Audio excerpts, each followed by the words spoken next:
ਵੜਿੰਗ ਸਾਹਿਬ ਜ਼ਿੰਮੇਵਾਰੀ ਆ ਗਈ ਹੈ, ਕਿਵੇਂ ਦੇਖਦੇ ਹੋ ਵਿਰੋਧੀ ਧਿਰ ਦੀ ਭੂਮਿਕਾ ਕਿਤੇ ਨਾ ਕਿਤੇ ਜਿੱਥੇ ਸਰਕਾਰ ਦੀ ਕੋਈ ਕਮੀ ਲੱਗਦੀ ਹੈ ਉੱਥੇ ਮੁੱਖ ਬਣ ਜਾਂਦੀ ਹੈ। ਕੀ ਲੱਗਦਾ ਹਜੇ ਤੁਹਾਡੀ ਲੋੜ ਹੈਗੀ ਹੈ ਕਿਉਂਕਿ ਬਦਲਾਅ ਆਇਆ ਔਰ ਆਮ ਆਦਮੀ ਪਾਰਟੀ ਕਹਿੰਦੀ ਹੈ ਕਿ ਲੋਕਾਂ ਦੀ ਗੱਲ ਕਰ ਰਹੇ ਨੇ ਉਹ। अब मैनू लगता है कि बिल्कुल सत्ताधारी सरकार नालों भी विरोधी धिर की जिहड़ी भूमिका है वो ज़्यादा महत्वपूर्ण रहिंदी है, क्योंकि तुसीं जिहड़ी जनता की लड़ाई है, आम लोगों की जिहड़ी आवाज़ है वो किते ना किते तुसीं मुख मंत्री दे ते सरकार दे कन्नां तक पहुँचाउणी हुंदी है। सो मैनू लगता है कि इस तरह दियां बहुत मुद्दे हैं, इस तरह दियां बहुत गल्लां होणियां जिहड़ियां मैनू सानू समय समय सिर सानू सरकार दे कन्नां तक पहुँचाउणियां पैणियां, बड़ियां अति जरूरी होणियां। लेकिन हजे थोड़ा समा होया सरकार बनी नूं, 50 दिन होए, हालांकि 50 दिन बहुत हुंदे ने, 5 साल भी इदां ही बीत जाने, लेकिन फिर भी मैं समझदा कि हजे सरकार नूं थोड़ा समा होर देना चाहिए एंड इस तो बाद असी लोगों की आवाज़ सरकार के कन्ना तक पहुँचावांगे और जेड़े उन्होंने वादे किए सन जां लोगों ने गारंटियां कीतियां सन वो चेते करा के उन्होंने पूरियां करावांगे। स्पीड खिंचण दे लई किते ना किते जिहड़ी तुहाडी पिछली सरकार भी 2 हिस्सिਆਂ ਸੀ, मगरला हिस्सा जिहड़ा तुहाडे हिस्से आया ਸੀ ਉਹ बड़ा छोटा ਸੀ, ਤਾਂ ਉਹਦੀ स्पीड ਤੇ ਹੁਣ ਵਾਲੀ ਸਰਕਾਰ ਦੀ स्पीड ਨੂੰ अगर ਤੁਸੀਂ कंपेयर करो ਤਾਂ ਤੁਹਾਨੂੰ ਲੱਗਦਾ ਹੈ ਕਿ ਕੋਈ ਸਲਾਹ ਮਸ਼ਵਰਾ ਵੀ ਦਿੱਤਾ ਜਾ ਸਕਦਾ? That is a very high speed. उदों तो 3 महीनों च जिहड़ा बहुत कम होया, बेशक नतीजे और कुछ भीड़ ਵੇਚ ਦੀ ਵੀ ਰੇਸ ਨੱਪ ਕੇ ਕੱਢ ਰਹੇ ਸੀ। बिल्कुल नतीजे बिल्कुल उल्ट रहे, बिल्कुल नतीजे इंसाफ नहीं दिता, लेकिन काम च कोई कमी नहीं सी। ਉਹ फैसले निर्णायक फैसले थोड़े समय दे विच असीं लोगां ने वो कीते। मेरे ख्याल जिवें ट्रांसपोर्ट डिपार्टमेंट सी साडे कोले जां होर कई डिपार्टमेंट्स होर भी मंत्री साहबानां ने बहुत चंगे काम कीते, कोई काम असीं मुकम्मल छड्ड के नहीं गए। पर उदों तुहाडे नाल ਉਹ ਹੋ ਗਈ ਨਾ, ਕੰਮ ਤਾਂ ਤੁਸੀਂ ਕਹਿੰਦੇ ਬਹੁਤ ਕੀਤੇ ਪਰ ਤੁਹਾਡੇ ਨਾਲ ਉਹ ਹੋਈ ਖੰਡ ਦੀ ਬੋਰੀ ਚ ਉੱਤੋਂ ਪਾਈ ਜਾਂਦੇ ਸੀ, ਹੇਠੋਂ ਤੁਹਾਡੇ ਬੰਦੇ ਮੁਰੀਆਂ ਕਰੀ ਜਾਂਦੇ ਸੀ, ਉਨੀ ਕੁ ਪਾਉਂਦੇ ਸੀ, ਉਨੀ ਕੁ ਥੱਲੋਂ ਕਿਰ ਜਾਂਦੀ ਸੀ। चलो इस तरह भी हुंदा है, लेकिन साडे नाल इस वारी मेरे ख्याल इनडिसिपलिन पार्टी दे विच बहुत ज़्यादा सी। असी आपो तापी च पए हुए सन। मन लेना चाहिए, मेरा ख्याल लोगों को चंगा लगता है कि जे तुसी सच नूं मन लिया जाए, तो अगर असी ये लड़ाई ना होंदी तो शायद नतीजे कुछ होर होने से। वो आपो तापी हुण खत्म हो गई, वो जिहड़ा डिसिपलिन नूं लैके गल्लां हो रही सी वो हुण सब कुछ ठीक हो गया लगदा? नपिंदर, मेरा एक ही मोटिव है, असी आपदे घर दीयां नीआं मजबूत कर लईए। अगर घर दीयां नीआं असी मजबूत कर लिया, सानू कोई दुनिया की हवा, भुचाल, हनेरी सिट नहीं सकती। और मैनू आपदे आप ते विश्वास है इस गल दा, तुसी कहोगे कि मैं अपने घर नूं ठीक कर लवांगा, इस दियां नीआं मजबूत करन दे विच मैनू लगदा कि मैं कर पावांगा। घर दीयां नीआं मजबूत करन वास्ते ना जी कंधां मजबूत करना ते विच विच आपां पिलर दिंने आ। थोड़ी पार्टी च भी जिहड़े वो पिलर सी उन्हां दे सरियां नूं की होया, नवजोत सिंह सिद्धू एक बड़ा अहम पिलर सी, प्रधान भी सी पार्टी दे, कैप्टन अमरिंदर सिंह तुहाडे 2 वार दे मुख मंत्री, तो ये पिलर चलो कैप्टन अमरिंदर सिंह होनी तो पहले ही वक् हो गए, नवजोत सिंह सिद्धू हले हैगे तो अंदर ही ने, पर जो कुछ चल रहा उहनूं किवें देखदे हो हले भी? क्योंकि तुसीं तां लगातार बयान दे रहे हो पर कोई फर्क पिया नहीं तुहाडे बयानां नाल भी, तुसीं बड़ा किहा कि कार्रवाई होऊगी, कोई परवाह नहीं।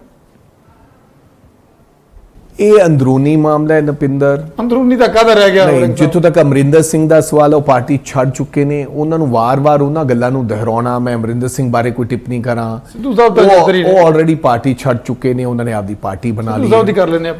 जितों तक सिद्धू साहब की गल है, मेरा ख्याल, मैं हमेशा ये गल कह रहा है कि कोई व्यक्ति भी अगर कांग्रेस पार्टी नूं मजबूत करने की गल करता है, बेशक वो अलग मीटिंग कर रहा है, बेशक वो अलग किसी को मिल रहे हैं, मैनू किसी प्रकार का कोई एतराज नहीं है। नवजोत सिंह सिद्धू पार्टी मजबूत करने की गल कर रहे हैं, फिर तो लगता नहीं एतराज नहीं है, लेकिन कोई व्यक्ति अगर कांग्रेस नूं मजबूत करने की गल करता है तो मैनू कोई एतराज नहीं। अगर कमजोर करने की गल करेगा वो कोई भी होएगा, बेशक राजा वड़िंग भी होवे, उहदे ते भी अनुशासनिक कार्रवाई होनी चाहिए। और सीधा स्पष्ट जवाब है कि तुहानू आने वाले दिनों च कांग्रेस पार्टी एक लाइन विच, एक भाषा दे विच, दिल्ली तो इत्थों तक एक ਇੱਕ ਨਜ਼ਰ ਦੇ ਵਿੱਚ, ਇੱਕ ਲਾਈਨ ਦੇ ਵਿੱਚ, ਇੱਕ ਭਾਸ਼ਾ ਦੇ ਵਿੱਚ ਨਜ਼ਰ ਆਏਗੀ। ਇਹ ਸੂਤ ਬਣ ਕੇ ਖੜੇ ਕਰ ਦੇਣੇ ਆ। ਨਹੀਂ, ਮੈਂ ਕਿਸੇ ਨੂੰ ਮੈਂ ਕਿਸੇ ਨੂੰ ਸੂਤ ਨਹੀਂ ਬੰਨਣਾ। ਜਿਹੜਾ ਸੱਜੇ ਖੱਬੇ ਹੋਇਆ ਉਹ ਸੂਤ ਬੰਨ ਕੇ ਸਿੱਧਾ ਖੜੇ ਕਰ ਦੂੰਗਾ, ਇਹ ਐਰੋਗੈਂਸ ਜੀ ਵਾਲੀ ਗੱਲ ਹੈ। ਨਿਮਰਤਾ ਦੇ ਨਾਲ, ਹੱਥ ਜੋੜ ਕੇ, ਪਿਆਰ ਨਾਲ, ਪਰ ਤੁਹਾਨੂੰ ਇੱਕ ਲਾਈਨ 'ਚ ਸਭ ਲੋਕ ਖੜੇ ਨਜ਼ਰ ਆਉਣਗੇ। ਨਵਜੋਤ ਸਿੰਘ ਸਿੱਧੂ ਨਜ਼ਰ ਆਉਣਗੇ।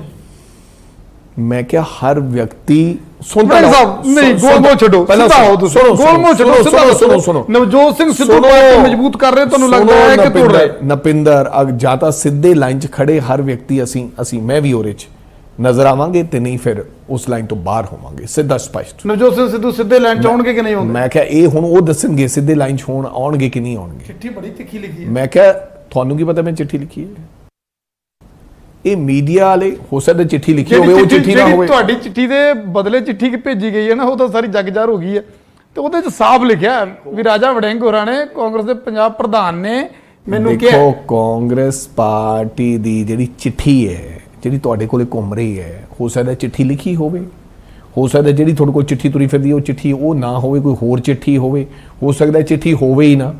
ਸੋ ਮੈਂ ਇਹ ਗੱਲ ਕਹਿਣਾ, ਹੋ ਸਕਦਾ ਨਵਜੋਤ ਸਿੰਘ ਸਿੱਧੂ ਰੌਲਾ ਪਾਉਂਦੇ ਹੀ ਨਾ, ਹੋ ਸਕਦਾ ਵੀ ਨਹੀਂ, ਮੈਂ ਇਹ ਗੱਲ ਕਹਿਣਾ ਕਿ ਡਿਸਪਲਿਨ ਹਰ ਵਾਸਤੇ ਲਾਗੂ ਹੁੰਦਾ। This is a clear cut instruction from Rahul Gandhi ji ਕਿ ਹਰ ਵਿਅਕਤੀ ਤੇ, ਉਹ ਰਾਜੇ ਵੜਿੰਗ ਤੇ ਸਭ ਤੋਂ ਪਹਿਲਾਂ, ਬਿਕੋਜ਼ ਮੈਂ ਕਾਂਗਰਸ ਪਾਰਟੀ ਦਾ ਪਰਿਵਾਰ ਦਾ ਮੁਖੀਆ, ਮੇਰੇ ਤੇ ਸਭ ਤੋਂ ਪਹਿਲਾਂ ਡਿਸਪਲਿਨ ਲਾਗੂ ਹੁੰਦਾ ਹੈ। ਅਗਰ ਕੋਈ ਡਿਸਪਲਿਨ 'ਚ ਨਹੀਂ ਰਹਿੰਦਾ ਉਹਨੂੰ ਜਾਣਾ ਹੋਏਗਾ। ਸੁਨੀਲ ਜਾਖੜ ਹੋਰਾਂ ਤੇ ਕਾਰਵਾਈ ਹੋਈ ਪਿਛਲੇ ਦਿਨਾਂ ਦੇ ਵਿੱਚ। ਨਵਜੋਤ ਸਿੰਘ ਸਿੱਧੂ ਦਾ ਨਾਮ ਹੁਣ ਜਿਹੜਾ ਹੈਗਾ ਪਹਿਲੇ ਨੰਬਰ ਤੇ ਹੈ ਕਾਰਵਾਈ ਵਾਲੀ ਲਿਸਟ 'ਚ। ਉਦੋਂ ਬਾਅਦ ਹੋਰ ਵੀ ਤੁਹਾਨੂੰ ਲੱਗਦਾ ਕਿ ਐਸੇ ਲੀਡਰ ਹੈਗੇ ਨੇ ਜਿਨ੍ਹਾਂ ਦੇ ਖਿਲਾਫ ਕਾਰਵਾਈ ਹੋ ਸਕਦੀ ਹੈ, ਜਿਹੜੇ ਤੁਹਾਨੂੰ ਲੱਗਦਾ ਕਿ ਪਾਰਟੀ ਦਾ ਡਿਸਪਲਿਨ ਭੰਗ ਕਰ ਰਹੇ ਆ? ਇਹਨਾਂ ਤਾਂ ਲੱਗਦਾ ਨਾ 100% ਜਿਹੜੇ ਲੋਕ ਪਾਰਟੀ ਦਾ ਡਿਸਪਲਿਨ ਭੰਗ ਕਰਨਗੇ ਉਹਨਾਂ ਦੇ ਖਿਲਾਫ ਬਿਲਕੁਲ ਕਾਰਵਾਈ ਹੋ ਸਕਦੀ ਹੈ। ਭਗਵੰਤ ਮਾਨ ਸਰਕਾਰ ਜਦੋਂ ਤੋਂ ਬਣੀ ਹੈ, ਐਕਸ਼ਨ ਕਈ ਥਾਵਾਂ ਤੇ ਨਜ਼ਰ ਆ ਰਿਹਾ। ਜਿਹੜੇ ਪੰਚਾਇਤੀ ਜ਼ਮੀਨਾਂ ਤੇ ਕਬਜ਼ੇ ਸੀ ਉਹਨਾਂ ਨੂੰ ਲੈ ਕੇ ਐਕਸ਼ਨ ਨਜ਼ਰ ਆ ਰਿਹਾ, ਕਈ ਥਾਵਾਂ ਤੋਂ ਛੁਡਾਈ ਵੀ ਗਈ ਹੈ। ਔਰ ਨਵਾਂ ਸੁਨੇਹਾ ਹੁਣ ਸਿੱਧਾ ਸਪਸ਼ਟ ਜਿਹਾ ਮੁੱਖ ਮੰਤਰੀ ਨੇ ਕਹਿਤਾ ਵੀ 31 ਮਈ ਤੱਕ ਛੱਡ ਦਿਓ, ਤੇ ਨਹੀਂ ਫਿਰ ਪੁਰਾਣੇ ਖਰਚੇ ਤੇ ਨਵੇਂ ਪਰਚੇ ਲਈ ਤਿਆਰ ਰਹੋ। ਬਿਲਕੁਲ ਇਸ ਤੇ ਕਾਇਮ ਰਹਿਣਾ ਚਾਹੀਦਾ ਹੈ। ਇਹ ਚੰਗੀ ਗੱਲ ਹੋ ਰਹੀ ਹੈ, ਚੰਗੀ ਗੱਲ ਹੋ ਰਹੀ ਹੈ। ਲੀਡਰਾਂ ਦੇ ਨਾਂ ਵੀ ਵਿੱਚ ਆਉਂਦੇ, ਅਫਸਰ ਵੀ ਆ, ਲੀਡਰ ਵੀ ਆ। ਮੈਂ ਕਿਹਾ ਜੀ ਬਹੁਤ ਚੰਗੀ ਗੱਲ ਹੈ। ਪੰਚਾਇਤੀ ਜ਼ਮੀਨ ਇੱਕ ਹੀ ਕੰਮ ਤਾਂ ਕੀਤਾ ਸਰਕਾਰ ਨੇ ਹਜੇ ਤੱਕ, ਦੋ ਲੋਕਾਂ ਤੋਂ ਕਿ ਇੱਕ ਲੋਕ ਤੋਂ, ਇੱਕ ਬੰਦੇ ਤੋਂ ਮੇਰੇ ਖਿਆਲ ਜ਼ਮੀਨ ਛੜਾਈ ਹੈ। ਇੱਕ ਹੋਰ ਫੈਸਲਾ, ਸਿਕਿਉਰਿਟੀ ਗੱਡੀਆਂ ਉਹ ਵਾਪਸ ਆ ਰਹੀਆਂ। ਸਿਕਿਉਰਿਟੀ ਵਾਹਵਾ ਘੱਟ ਕਰ ਦਿੱਤੀ ਗਈ ਹੁਣ, ਚਾਹੇ ਬੀਬੀ ਰਜਿੰਦਰ ਕੌਰ ਭੱਠਲ ਹੋਣ, ਵਿਜੇਂਦਰ ਸਿੰਗਲਾ ਹੋਣ, ਪਰਮਿੰਦਰ ਪਿੰਕੀ ਹੋਣ, ਹਰਸਿਮਰਤ ਕੌਰ ਬਾਦਲ ਹੋਣ, ਓਪੀ ਸੋਨੀ ਹੋਣ, ਸਾਰਿਆਂ ਦੀ ਸਿਕਿਉਰਿਟੀ ਜਿਹੜੀ ਹੈ ਰਿਵਿਊ ਕੀਤੀ ਗਈ ਹੈ। ਕਈ 28 30 ਗਨਮੈਨ ਲਈ ਫਿਰਦੇ ਸੀ, ਉਹਨਾਂ ਦੇ ਕੋਲੋਂ 22 25 ਗਨਮੈਨ ਵਾਪਸ ਬੁਲਾਏ, ਗੱਡੀਆਂ ਵਾਪਸ ਆਈਆਂ। ਦੇਖੋ, ਨਿਯਮ ਇੱਕ ਹੀ ਹੋਣਾ ਚਾਹੀਦਾ ਹੈ ਹਰ ਵਿਅਕਤੀ ਵਾਸਤੇ, ਜਾਂ ਤਾਂ ਫਿਰ ਤੁਸੀਂ ਸਭ ਦਾ ਹੀ ਲੈ ਲਓ। ਇਹ ਨਹੀਂ ਹੈ ਕਿ ਕੋਈ ਜਿਹੜਾ ਸੱਤਾਧਾਰੀ ਪਾਰਟੀ ਔਰ ਕੋਈ ਜ਼ਿਆਦਾ ਹੋ ਜਾਣ। ਕਈਆਂ ਨੂੰ ਥ੍ਰੈਟਸ ਵੀ ਨੇ, ਕਈਆਂ ਦੇ ਪਰਿਵਾਰਾਂ ਨੇ ਰਿਵਿਊ ਕੀਤਾ ਹੈ, ਛੱਡੇ ਵੀ ਨੇ ਜਿੰਨੇ ਲੋੜ ਪਈ। ਕਈਆਂ ਦੇ ਪਰਿਵਾਰਾਂ ਨੇ ਬੜਾ ਸੰਤਾਪ ਹੋ ਗਿਆ, ਕਈਆਂ ਨੇ ਅੱਤਵਾਦ ਦੇ ਸਮੇਂ ਦੇ ਵਿੱਚ ਲੜਾਈਆਂ ਲੜੀਆਂ। ਕੱਲ ਪਰਸੋਂ ਪਿੱਛੇ ਚਰਚਾ ਚੱਲਦੀ ਸੀ ਕਿ ਭਗਵੰਤ ਮਾਨ ਜੀ ਦੀ ਭੈਣ ਜੀ ਹੋਰਾਂ ਕੋਲੇ ਸਿਕਿਉਰਿਟੀ ਗਾਰਡ ਸੀਗੇ, 2 ਜਿਪਸੀਆਂ, ਤੇ ਮੈਂ ਉਹਦੇ ਤੇ ਤੁਸੀਂ ਦੇਖਿਆ ਹੋਣਾ, ਕੋਈ ਟਿੱਪਣੀ ਨਹੀਂ ਕੀਤੀ। ਹੋ ਸਕਦਾ ਹੈ ਕੋਈ ਇੰਟੈਲੀਜੈਂਸ ਇਨਪੁਟ ਹੋਵੇ, ਉਹਨਾਂ ਨੂੰ ਖਤਰਾ ਪੈਦਾ ਹੋ ਗਿਆ ਹੋਵੇ ਉਹਨਾਂ ਤੇ, ਬੀਇੰਗ ਏ ਚੀਫ ਮਿਨਿਸਟਰ ਦੀ ਸਿਸਟਰ, ਕੋਈ ਮੈਨੂੰ ਹਰਜ ਨਹੀਂ ਹੈ। ਲੇਕਿਨ ਇਹ ਵੀ ਯਾਦ ਚੇਤੇ ਰੱਖੇ ਕਿ ਅੱਤਵਾਦ ਦੇ ਸਮੇਂ ਜਿਨ੍ਹਾਂ ਲੋਕਾਂ ਦੇ ਤੁਸੀਂ ਨਾਮ ਲੈ ਰਹੇ ਹੋ, ਇਹਨਾਂ ਲੋਕਾਂ ਨੇ ਬੜਾ ਸੰਤਾਪ ਹੰਡਾਇਆ, ਇਹਨਾਂ ਲੋਕਾਂ ਨੇ ਬੜੀਆਂ ਲੜਾਈਆਂ ਲੜੀਆਂ। ਤੁਹਾਨੂੰ ਲੱਗਦਾ ਕਿ ਸਿਕਿਉਰਿਟੀ ਦੀ ਲੋੜ ਹੈ? ਹਾਦਸਾ ਕਿਤੇ ਵੀ ਵਾਪਰ ਸਕਦਾ, ਇਹ ਤਾਂ ਹੁਣ ਇੰਟੈਲੀਜੈਂਸ ਦੀ ਇਨਪੁਟ ਦੱਸੇਗੀ।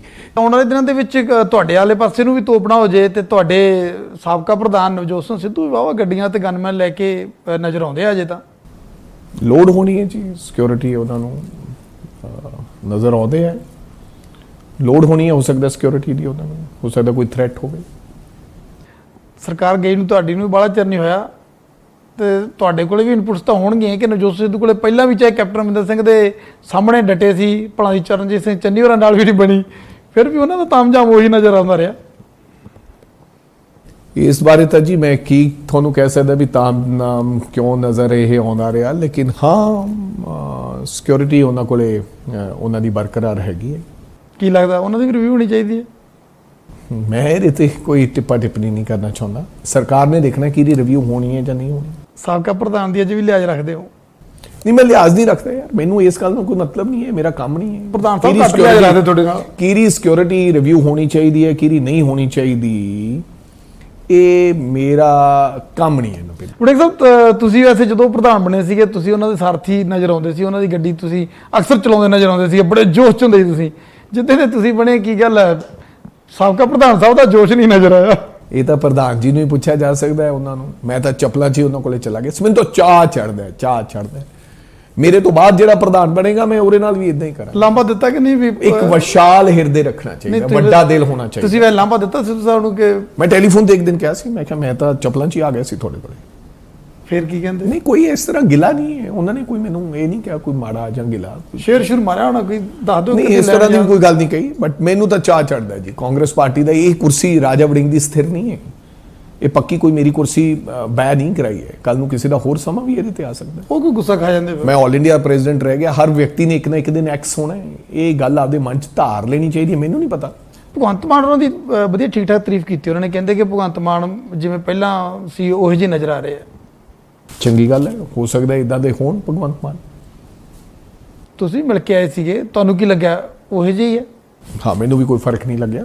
ਮੈਂ ਉਸ ਦਿਨ ਵਧਾਈ ਦੇਣ ਗਿਆ ਸੀ ਬਤੌਰ ਮੁੱਖ ਮੰਤਰੀ। ਮੇਰਾ ਫਰਜ਼ ਬਣਦਾ ਹੈ ਕਿ ਪੰਜਾਬ ਦੇ ਮੁੱਖ ਮੰਤਰੀ ਨੂੰ ਵਧਾਈ ਦੇਣਾ। ਐਂਡ ਮੈਨੂੰ ਉਹਨਾਂ ਨੇ ਬਹੁਤ ਵਧੀਆ ਜੀ ਆਇਆਂ ਕਿਹਾ, ਬਹੁਤ ਚੰਗੇ ਤਰੀਕੇ ਨਾਲ ਬੜੇ ਸਲੀਕੇ ਨਾਲ ਮਿਲੇ। ਤੁਸੀਂ ਵੈਸੇ ਉਹਨਾਂ ਦੇ ਸਟਾਈਲ ਤੋਂ, ਭਗਵੰਤ ਮਾਨ ਦੀ ਨੇਚਰ, ਫਿਤਰਤ, ਨੀਤੀ ਤੇ ਨੀਅਤ ਦੋ ਗੱਲਾਂ ਹੁੰਦੀਆਂ ਨੇ। ਤੁਸੀਂ ਭਗਵੰਤ ਮਾਨ ਤੋਂ ਸੈਟੀਸਫਾਈ ਹੋ ਵੈਸੇ? ਪੁਰਾਣੇ ਭਗਵੰਤ ਮਾਨ ਤੋਂ ਮੈਂ ਸੈਟੀਸਫਾਈਡ ਸੀ। ਹੁਣ ਭਗਵੰਤ ਹੁਣੇ ਤੁਸੀਂ ਕਹਿ ਰਹੇ ਸੀ ਉਹੀ ਹੈ। ਨਹੀਂ ਭਗਵੰਤ ਮਾਨ ਹੁਣ ਥੋੜੇ ਜਿਹੇ, ਮੈਂ ਪਹਿਲੇ ਦਿਨ ਹੀ ਮਿਲਿਆ, ਹੁਣ ਮੈਨੂੰ ਥੋੜੇ ਬਦਲਦੇ ਨਜ਼ਰ ਆ ਰਹੇ ਆ। ਮੈਨੂੰ ਲੱਗਦਾ ਦਿੱਲੀ ਵਾਲਿਆਂ ਦੇ ਪ੍ਰੈਸ਼ਰ ਜ਼ਿਆਦਾ ਚ। ਪਰ ਉਹ ਕਹਿੰਦੇ ਕਿ ਇੰਡੀਪੈਂਡੈਂਟ ਹੈ, ਮੈਂ ਆਪਦੇ ਹਿਸਾਬ ਨਾਲ ਚਲਾ ਰਿਹਾ। ਕੋਈ ਕਹਿੰਦਾ ਹੁੰਦਾ ਹੈ, ਤੁਹਾਨੂੰ ਘਰ ਵਾਲੀ ਦਾ ਪ੍ਰੈਸ਼ਰ ਹੋਵੇ ਮੰਨ ਲਓ, ਜਾਂ ਕਿਸੇ ਬੰਦੇ ਦਾ ਪ੍ਰੈਸ਼ਰ ਹੋਵੇ, ਤੁਸੀਂ ਦੱਸਦੇ ਹੋ ਵੀ ਮੇਰੇ ਤੇ ਪ੍ਰੈਸ਼ਰ ਹੈ। ਮੈਨੂੰ ਲੱਗਦਾ ਕਿ ਕਿਤੇ ਨਾ ਕਿਤੇ ਮੈਨੂੰ ਪ੍ਰੈਸ਼ਰ 'ਚ ਭਗਵੰਤ ਮਾਨ ਸਾਹਿਬ ਨਜ਼ਰ ਆ ਰਹੇ। ਪਹਿਲਾਂ ਪ੍ਰੈਸ਼ਰ 'ਚ ਨਹੀਂ ਹੁੰਦੇ ਸੀ, ਘੱਟ ਪ੍ਰੈਸ਼ਰ 'ਚ ਹੁੰਦੇ ਸੀ। ਇੱਕ ਤਾਂ ਜ਼ਿੰਮੇਵਾਰੀਆਂ ਦਾ ਪ੍ਰੈਸ਼ਰ ਵੀ ਹੁੰਦਾ, ਮੈਂ ਸਮਝਦਾ। ਤੇ ਕਿਤੇ ਨਾ ਕਿਤੇ ਉਹਨਾਂ ਨੇ ਵੀ ਲਿਆ ਕੇ ਸਿਰ ਤੇ ਬੰਦਾ ਬਿਠਾਇਆ ਹੋਇਆ ਵੀ ਆ ਬਈ ਇੱਕ ਇਹ ਬੰਦਾ ਵੀ ਪੰਜਾਬ ਵੇਖੂਗਾ। ਕਿਤੇ ਨਾ ਕਿਤੇ ਪ੍ਰੈਸ਼ਰ, ਆਈ ਥਿੰਕ ਮੈਨੂੰ ਲੱਗਦਾ ਕਿ ਪ੍ਰੈਸ਼ਰ 'ਚ